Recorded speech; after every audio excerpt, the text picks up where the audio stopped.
Oh, aleluia. Te exaltamos, Jesus. Levantamos nossas mãos a Ti, Te reconhecemos. Jesus e o louvor.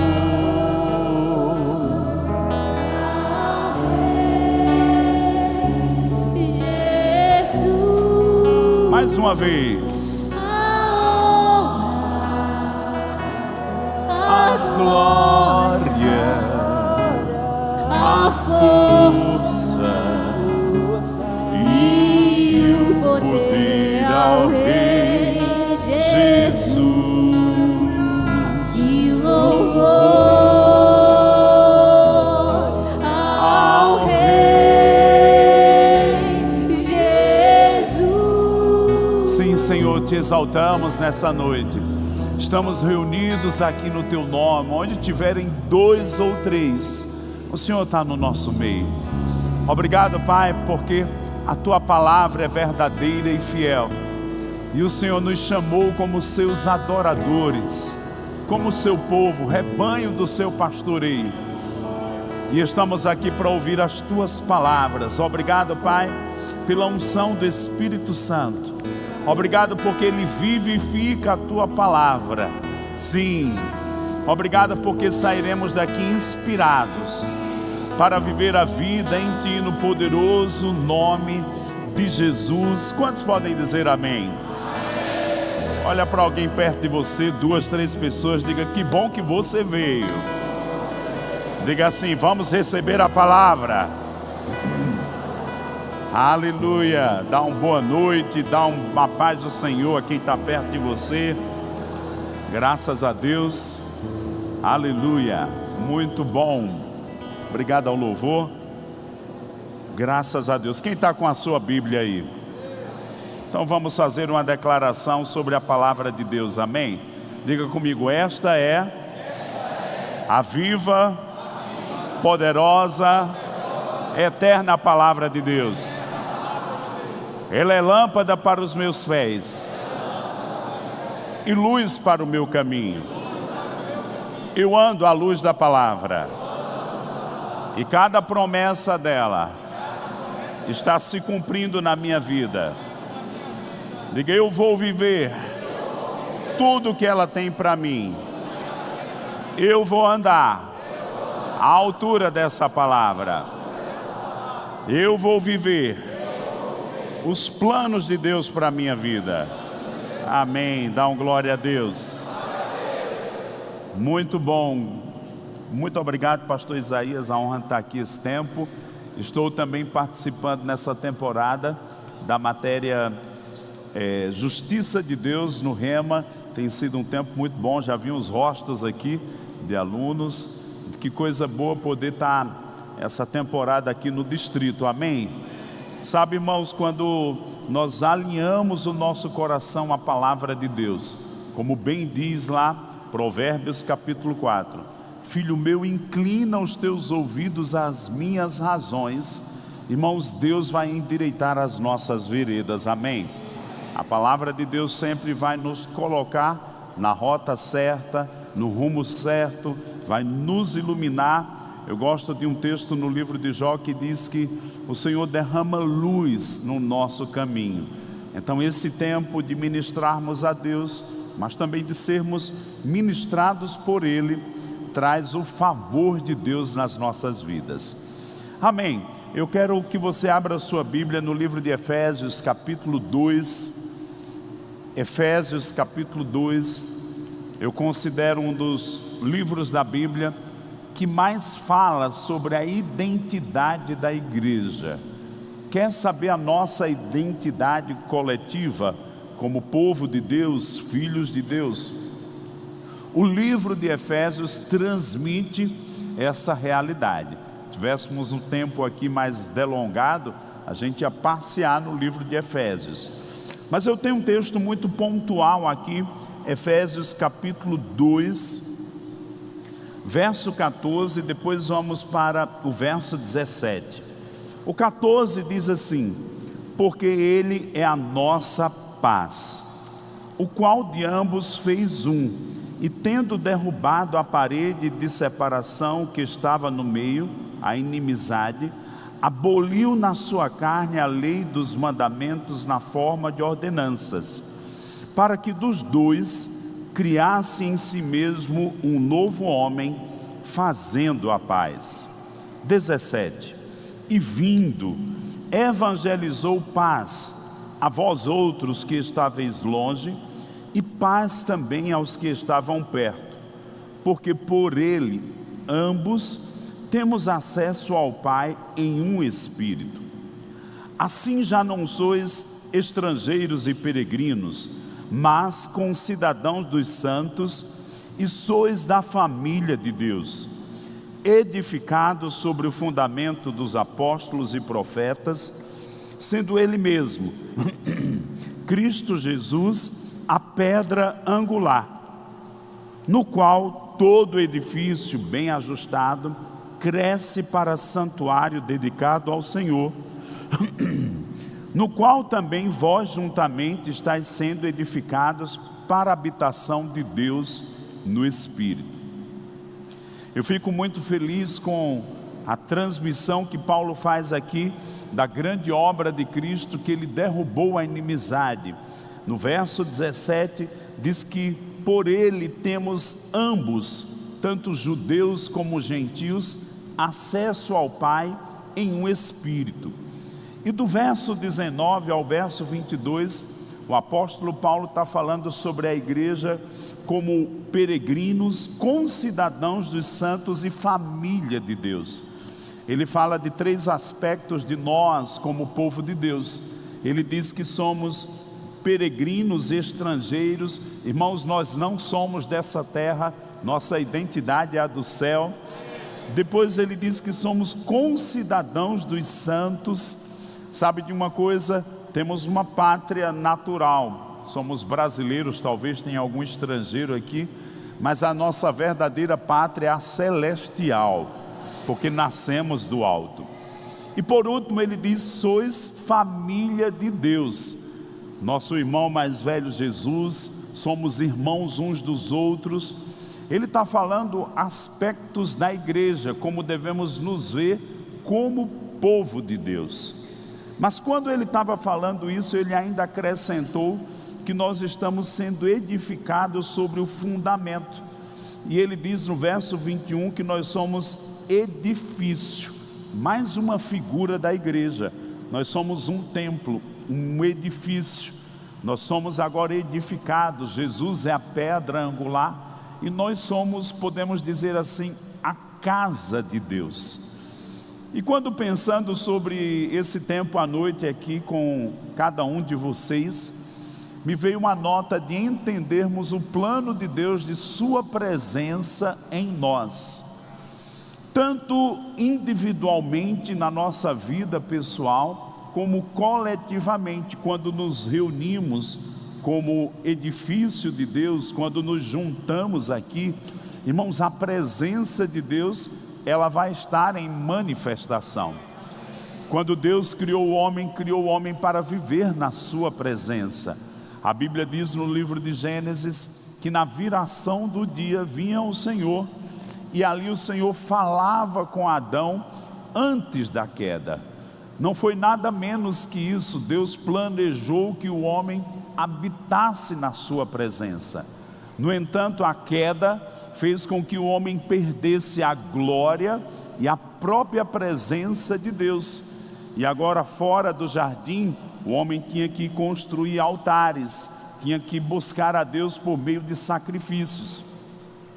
Mas uma coisa tremenda que a gente encontra na história bíblica, começando do Velho Testamento, no andar da carruagem, nós vamos ver que em Êxodo, lá no capítulo 24, 25, Deus ele fala que queria que o povo de Israel construísse um templo, porque ele queria habitar no meio do povo. Nunca foi plano de Deus que a gente vivesse sem sua presença. Deus sempre, o seu plano sempre foi que habitássemos experimentando sua presença. E aí Moisés constrói um grande tabernáculo com madeira, com ouro, com todas as instruções de um modelo divino.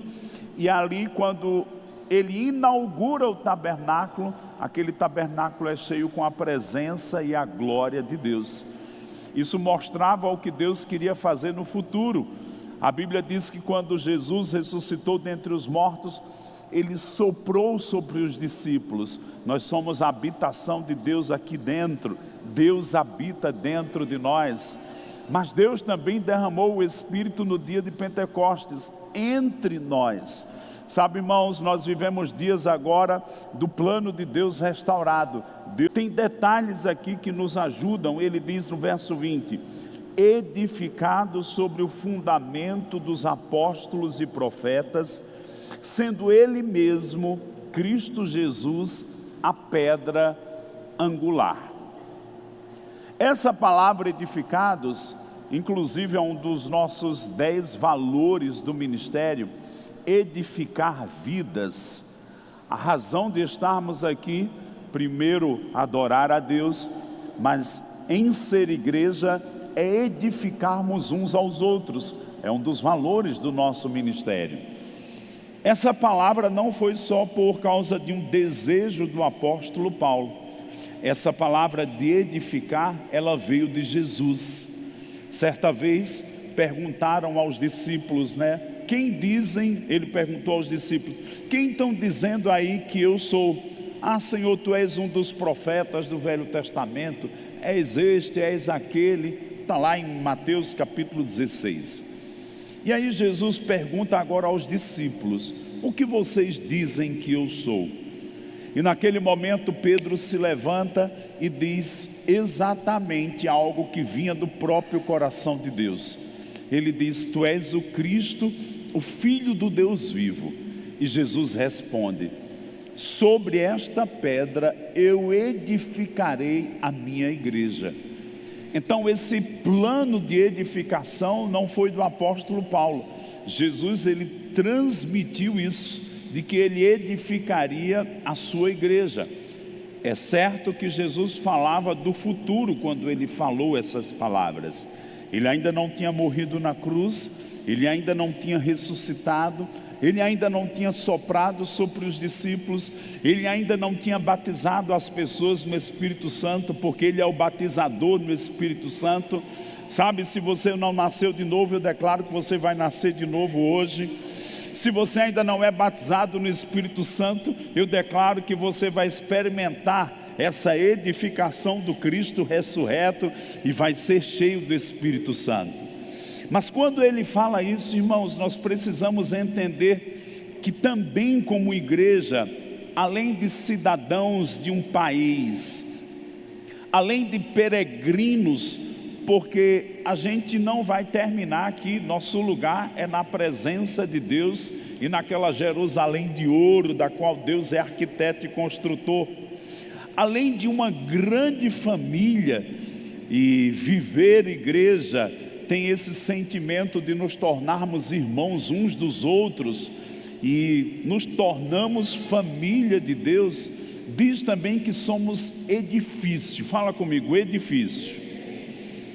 E quando Paulo vai trazendo aqui, ele diz, no qual todo edifício bem ajustado cresce para santuário dedicado ao Senhor. Olha como é bom vivermos juntos como igreja, porque nós vamos edificando uns aos outros, vamos crescendo espiritualmente, mas vamos nos estimulando em dedicação ao Senhor. Que bênção é experimentarmos a vida de igreja, irmãos. Se eu tivesse sido negligente no congregar, no estar conectado com irmãos, talvez eu tivesse definhado, mas foi o ambiente da igreja que me fez permanecer na visão celestial.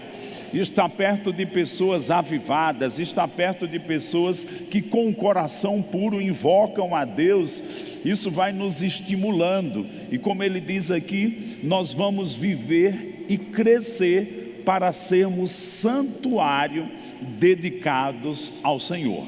Diga comigo, a nossa vida cristã nos leva a uma dedicação ao Senhor. Agora, essa dedicação, ele diz no verso 22, no qual também vós juntamente estáis sendo edificados para a habitação de Deus no Espírito. Sabe, irmãos, não é somente entre nós vamos experimentar o próprio Deus habitando e falando conosco. Essa experiência de ter Deus dentro de nós não é uma coisa semanal, ela é diária. A gente pode até experimentar o culto semanal, porque nós vamos nos ajuntar. E na nossa cultura, o domingo é o dia mais tranquilo para isso. Nós nos reunimos, mas ser habitação de Deus é todos os dias. A Bíblia diz que nós somos agora templo, santuário de Deus. E quando eu entendo a presença de Deus habitando em mim, irmãos, eu posso ter comunhão com ela 24 horas por dia. Diga comigo, direto. E quando eu vivencio isso me faz lembrar quando o Espírito de Deus falou pela boca de Zacarias, o pai de João Batista. Zacarias, você deve lembrar da história, ele não creu muito na mensagem do anjo, de que ele seria pai, de que Isabel, sua mulher, teria um filho. E a Bíblia diz que ele ficou por aí uns 9 meses sem falar. E quando estava próximo a João Batista nasceu, ou melhor, quando ele nasceu, ele voltou a falar. Só que ele voltou a falar e profetizou a primeira vez. Está lá em Lucas, no capítulo 1, verso 45 em diante, por ali. E chega um momento que ele, pelo Espírito de Deus, diz desta forma: que seríamos libertos para adorarmos a Deus todos os dias em justiça e em santidade. Irmãos, a adoração e experimentar a presença de Deus é diariamente, porque agora Deus habita em mim. Deus não habita no templo feito por mãos humanas. A ênfase de Paulo aqui é que estamos sendo edificados, a palavra, os ministérios, o ensinamento, para que eu entenda que sou habitação de Deus no Espírito. Eu lembro, uma vez eu estava na cidade de Vinhedo, vizinho a Jundiaí, e eu estava lá numa igreja, irmãos, e essa igreja, para falar a verdade, eu nem ia pregar nessa igreja. Eu no sábado dei um curso de 6 horas, e eu levei o meu tabernáculo, e dei uma aula de 6 horas num sábado direto. E no tabernáculo a gente ensina que Deus habitava no templo, e eu ensinava alguns paralelos de que hoje Deus habita em nós. E eu lembro que terminou aquele ensinamento um pouco cansado, né? 6 horas durante um dia só.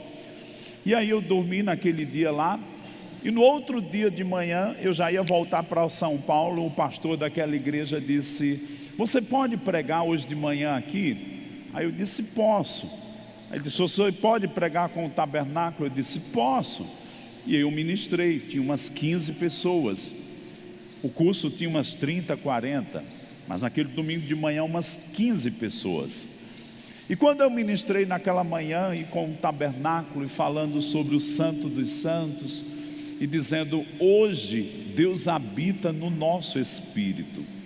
E aí tinha aquelas 15 pessoas, e vale salientar que aquela igreja era uma igreja tradicional. Eles não criam no Espírito Santo.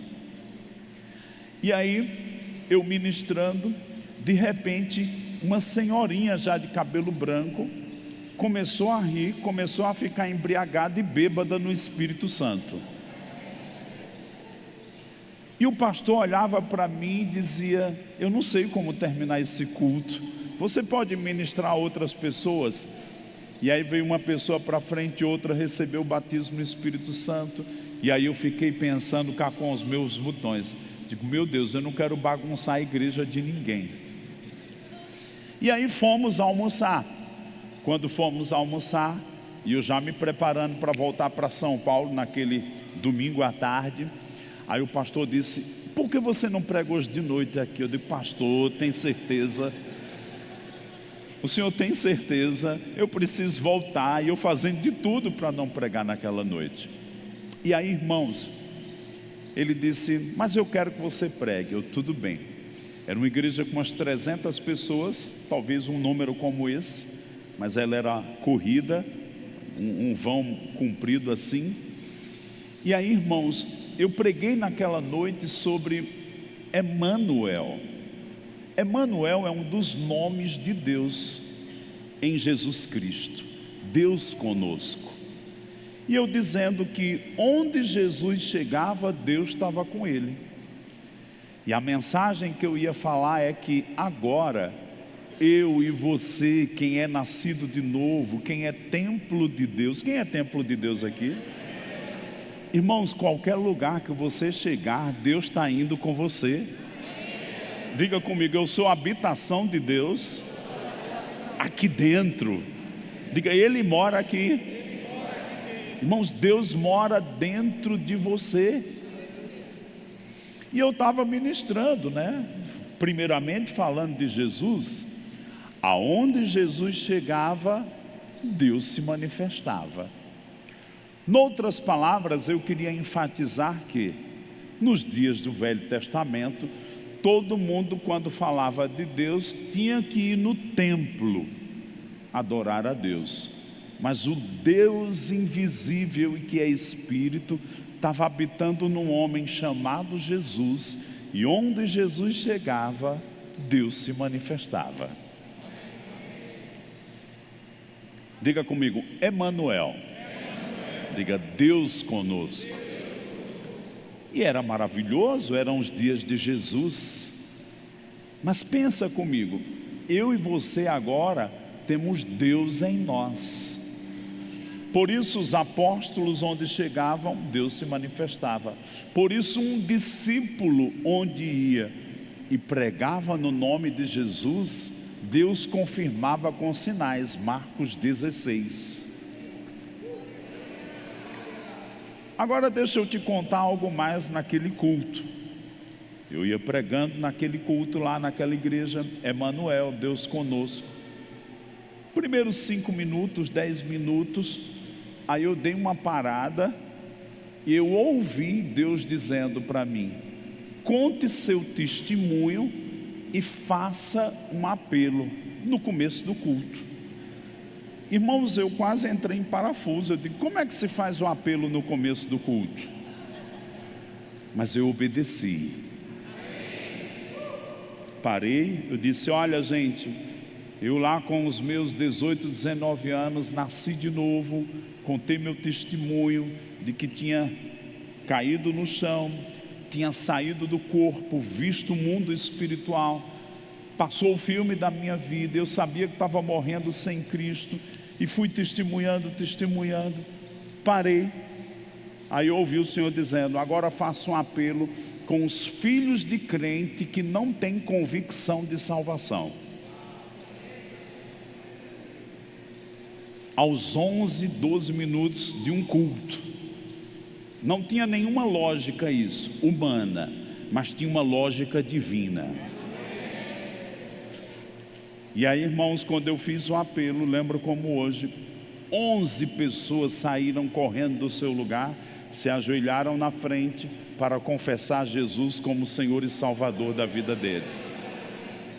Eu lembro que algumas vezes eu digo assim: Deus só tem filhos, Deus não tem netos. E a gente tem que se tornar filho de Deus. E vieram 11 pessoas.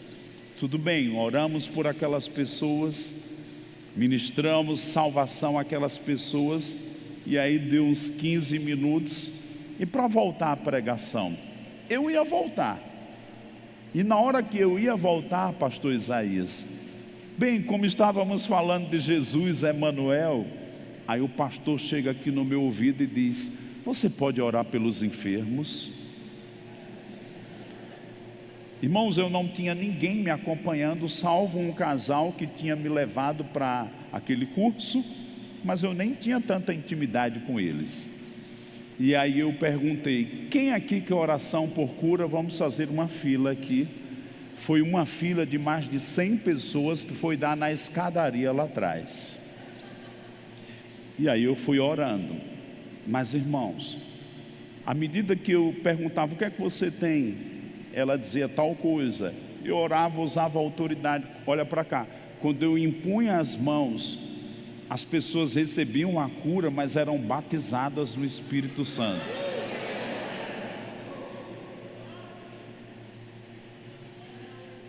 E deixa eu te dizer, mais de 100 pessoas foram batizadas naquele dia, porque tinha um povo com fome, com sede, com desejo de experimentar as coisas que Deus tem para nós. Sabe, irmãos, eu declaro que você não vai viver um evangelho nominal, sem presença. Deus quer que você experimente a presença dEle 24 horas por dia.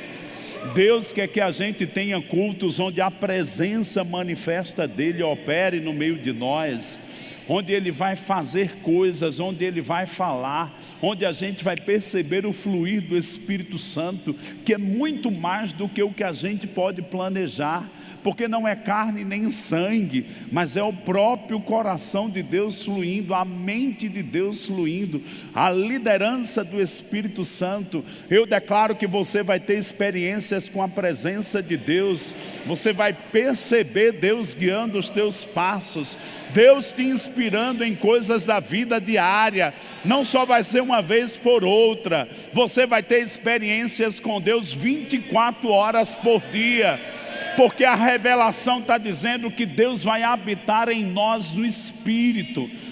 Irmãos, Ele está dizendo: eu vou te instruir, eu vou te conduzir em triunfo, eu vou falar com você, eu vou te inspirar a fazer coisas que você nunca pensou que iria fazer. Ele vai dizer, como Ele disse a Davi: instruir-te-ei e ensinar-te-ei o caminho que deve seguir, sob as minhas vistas eu te darei conselho. Irmãos, Deus vai se tornar real para você.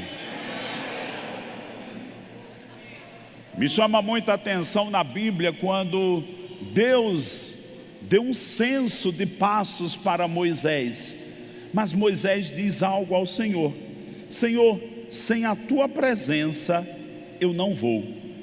Vamos dizer juntos: sem a tua presença não tem como avançar. Irmãos, isso é muito real. Abre comigo Êxodo 33. Eu declaro que você vai ter experiências com a presença de Deus. Irmãos, eu declaro que você vai se inspirar com as histórias da Bíblia, de outras pessoas, mas eu declaro que você vai ter suas histórias também para contar. Diga comigo: Deus falou, nunca te deixarei, nunca te abandonarei. Abre aí comigo Êxodo 33, verso 12. Disse Moisés ao Senhor: tu me dizes, faze subir este povo, porém não me deste saber a quem hás de enviar comigo. Contudo disseste, conheço-te pelo teu nome, também achaste graça aos meus olhos. Verso 13. Agora pois, se achei graça aos teus olhos, rogo-te que me faças saber neste momento o teu caminho, para que eu te conheça e ache graça aos teus olhos, e considera esta nação é o teu povo. Respondeu-lhe: a minha presença irá contigo, e eu te darei descanso. Então lhe disse Moisés: se a tua presença não vai comigo, não nos faças subir deste lugar.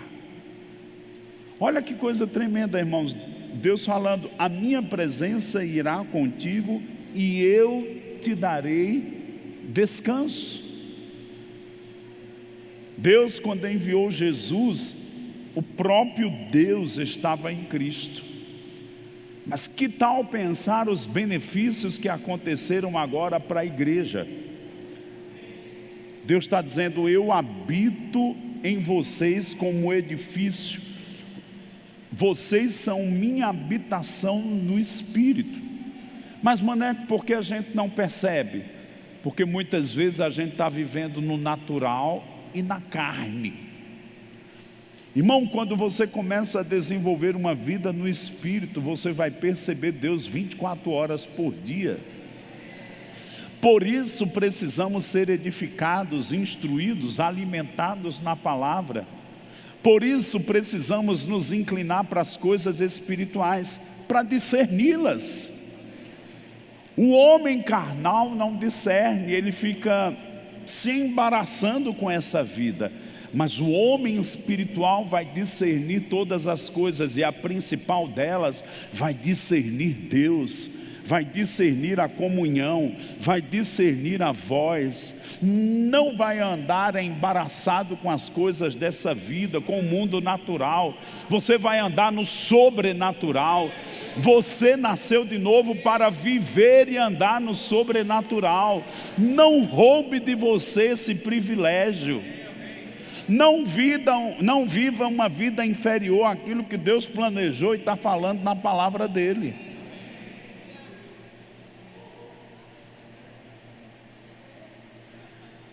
Eu gosto de um livro que há muitos anos, talvez você tenha lido esse livro, do Jorge Linhares, um pastor, pregador lá em Belo Horizonte. O nome do livro é Águia ou Galinha? Todo mundo diz comigo: Águia ou Galinha? Nesse livro ele traz um grande ensinamento sobre as águias. Irmãos, enquanto a galinha está dando uma ciscadinha aqui, comendo um lixo, uma coisinha jogada no chão, a águia, ela se inspira para as coisas de cima, do alto, das alturas. A águia quer voar nas alturas. E ele faz esse trocadilho para mostrar que o homem pecador, natural e carnal, ele vive ciscando nas coisas da vida. Mas a águia, ela tem asas que vai buscar as coisas da altura, de cima. Nos lembra Colossenses capítulo 3, vós que já ressuscitastes com Cristo, buscai as coisas do alto, de cima, onde Cristo está sentado à direita de Deus. Ele ainda acrescenta e diz: pensai nelas. E aí ele também conta sobre uma galinha, que um ovo de águia foi colocado junto com seus filhotes, e a galinha chocou e nasceu os pintinhos e o pintinho da águia, e conviveu ali. Ela tinha tudo para ser galinha, mas não tinha natureza de galinha. E teve um dia que ela se descobriu que a natureza dela era de águia. E ela não continuou com a vida dos pintinhos das galinhas, mas ela descobriu que a natureza dela era para as alturas. Irmão, chega um momento na vida cristã que a gente tem que entender: eu não tenho que viver mais no natural, eu vou viver para Deus, eu vou viver em Deus, eu vou experimentar em Deus. Irmão, sai da mediocridade. O que é mediocridade? É viver na média geral. Todo mundo está vivendo assim, eu vou viver também. Eu nunca deixei a mediocridade me paralisar. Deus tem algo para mim, Deus tem mais para mim, e eu vou alcançar e experimentar. E a razão pela qual nós somos edificados é para nos tirar do lugar de letargia, de preguiça, de mesmice, onde a gente é paralisado. Deus quer te colocar em movimento. A Bíblia diz, irmãos, em Atos 10, 38, como Deus ungiu Jesus de Nazaré com o Espírito Santo e com poder, o qual andou por toda parte, fazendo bem e curando todos os oprimidos do diabo. Sabe o que eu vejo? Uma verdade nesse versículo, dentre muitas, que a unção colocou Jesus em movimento.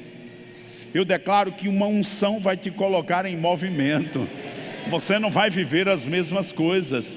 Deus tem coisas grandes, maiores, melhores. Deus tem dimensões, Deus tem experiências. Deus quer te guiar, Deus quer te sustentar com o trigo mais fino e com o mel que escorre da rocha.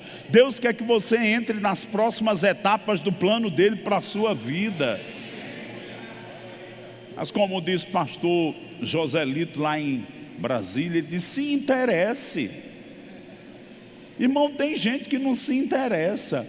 Deus na sua frente falando e você, não sei o que é mesmo. Tome tendência, meu querido. Se posicione, seja como um soldado. Se Ele está te convocando, Senhor, eis-me aqui. A Bíblia narra a história de um garotinho, Samuel.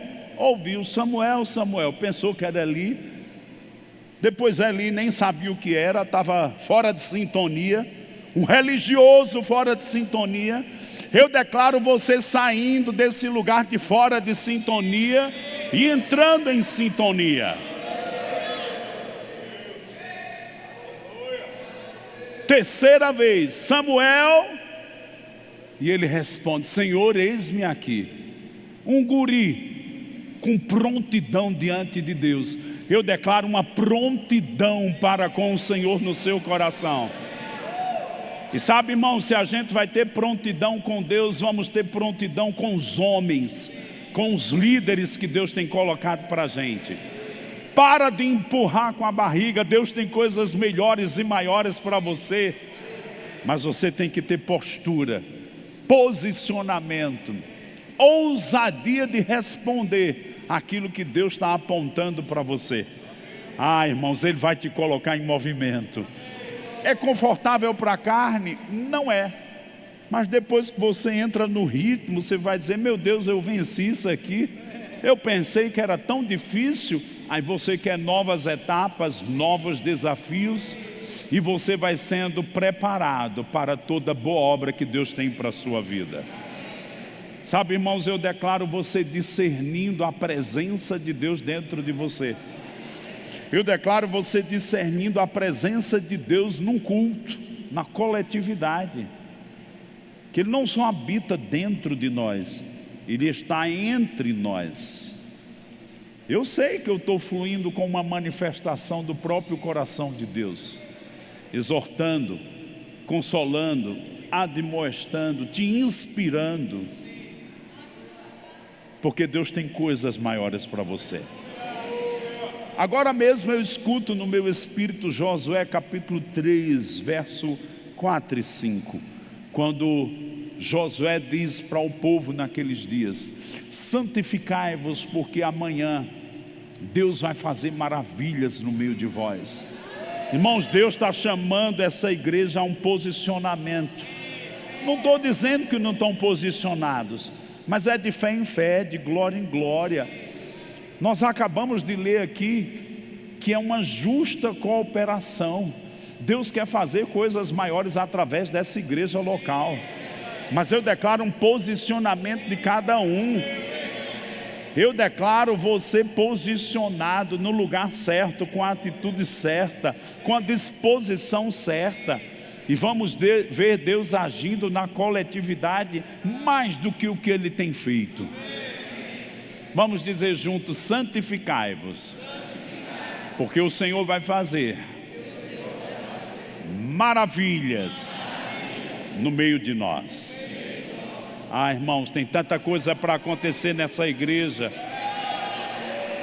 tanta coisa para acontecer dentro de você, tanta coisa para acontecer nos departamentos, tanta coisa para acontecer nessa igreja, nesse bairro. Tem tanta gente que vai vir, vocês vão estar prontos. Por que tanto tempo de preparo? Porque Deus nos prepara antecipadamente para as etapas vindouras. Ele está te dando munição, estrutura, percepção, visão, graça. Essa igreja vai cumprir grandes coisas do coração de Deus. Mas como diz aqui, eu gosto de algumas palavras que Paulo fala na coletividade. Por exemplo, ele poderia bem dizer, encha-se do Espírito, mas ele diz, enchei-vos.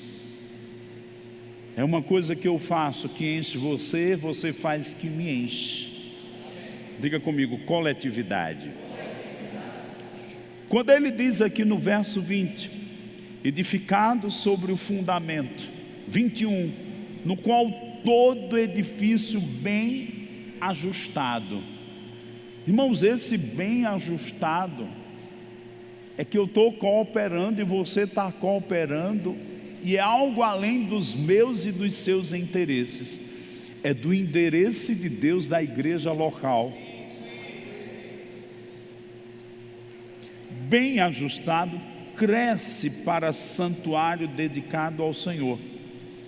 A minha dedicação junto com a sua nos inspira para uma dedicação ainda maior, onde você se desembaraça de coisas que para trás ficam, onde as dúvidas, os dilemas são vencidos por convicções.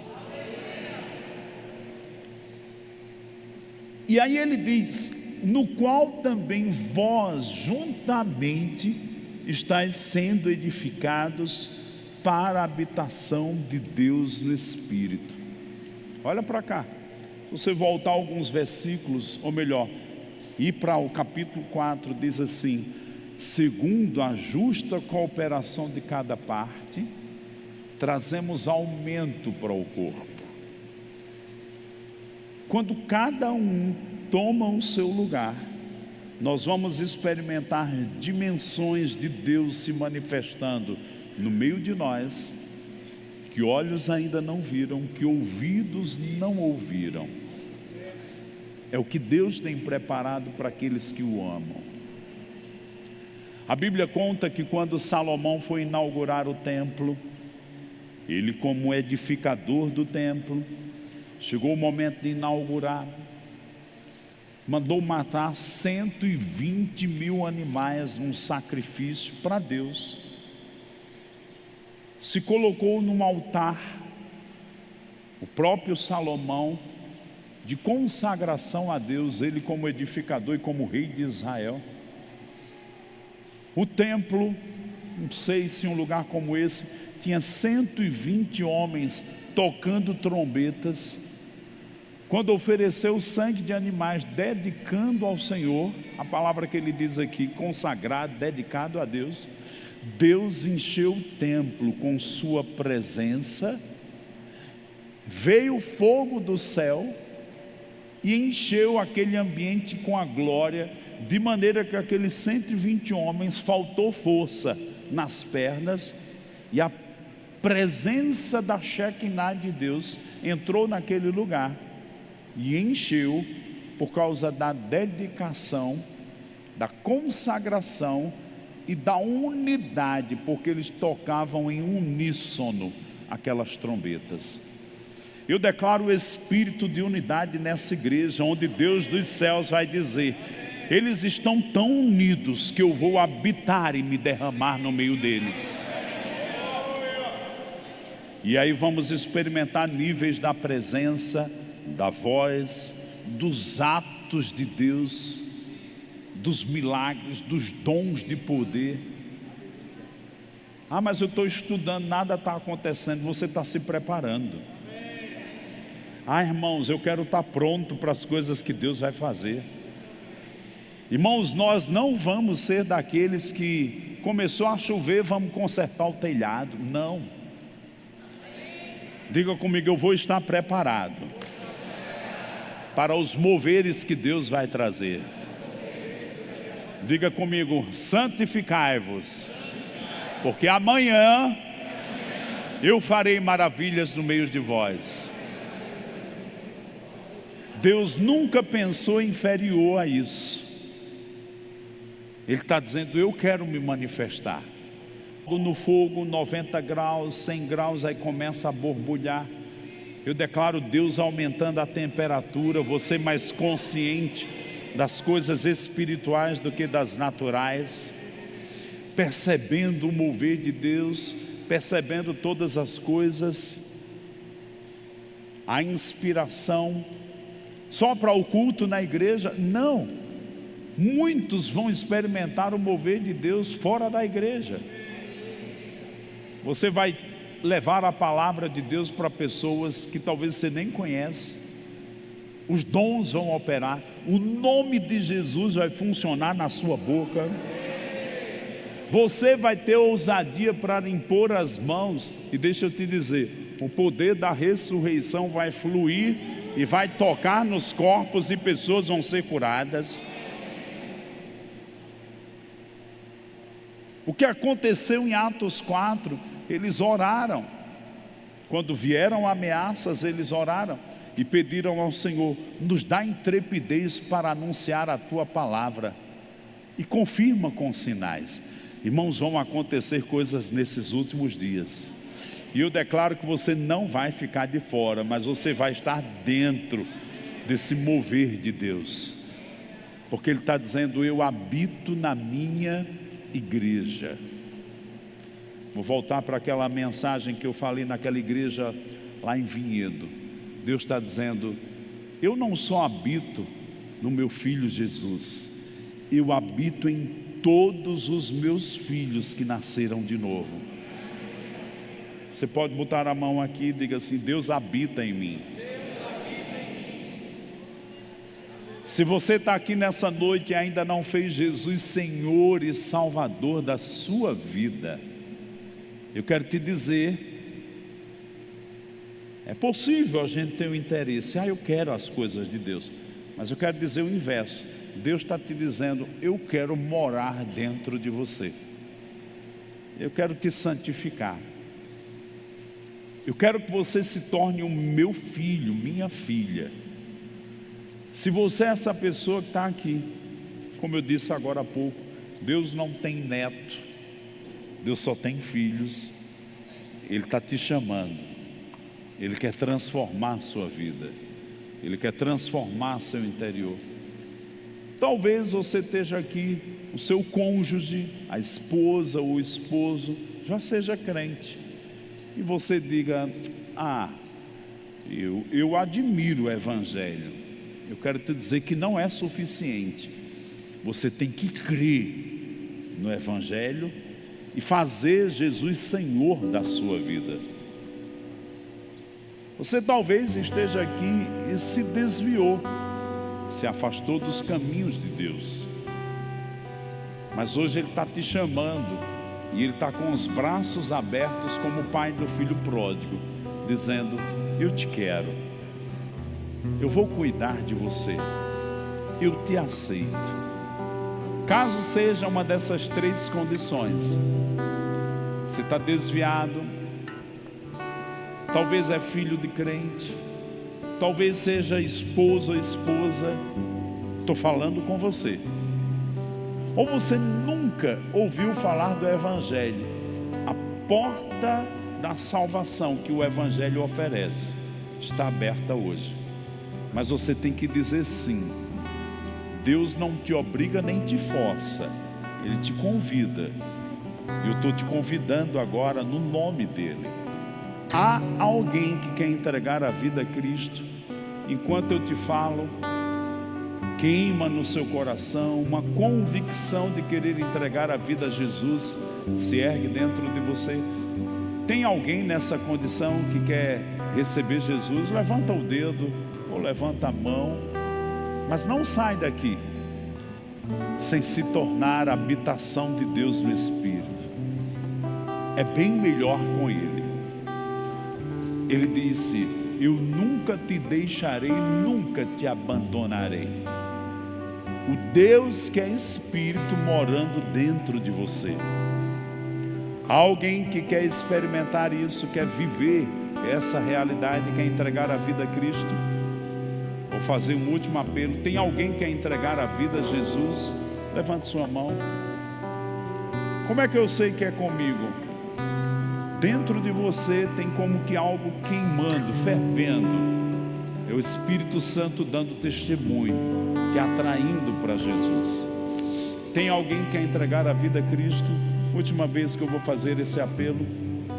Alguém à minha esquerda, aqui no centro, à minha direita, tem alguém que quer entregar a vida a Cristo? Todos salvos? Então precisamos trazer mais pessoas para ouvir a palavra da salvação. Alguém quer ser cheio do Espírito Santo, como aconteceu naquela igreja? 100 pessoas aproximadamente foram cheias do Espírito Santo, 11 receberam Jesus, mas umas 100 pessoas receberam o batismo no Espírito Santo. Tem alguém que quer ser cheio do Espírito Santo? Eu quero te dizer, é para você. Faz parte dessa realidade. O batismo vai te dar mais consciência de Deus ainda, porque você vai ver e discernir espiritualmente todas as coisas. Alguém que quer ser cheio do Espírito Santo? Todos cheios? Aleluia. Alguém com alguma doença, enfermidade, alguma coisa no seu corpo te deixando incômodo? Eu quero te dizer que a cura na obra de Cristo. Ele levou sobre si doenças e enfermidades. Você não precisa levar essas doenças e enfermidades mais. Ela vai perder a legalidade de atuar no seu corpo, e a cura vai se estabelecer na sua carne, no seu corpo, e você vai ter paz no corpo, na alma e no espírito. Alguém doente? A senhora? Tem mais alguém além dela? Amém. Camila pode ir lá orar. Vamos estender as mãos para ela. Mais alguém com alguma doença, enfermidade? Amém. Aleluia. Pai, nós te damos graças. Nós tomamos autoridade agora sobre toda doença, enfermidade.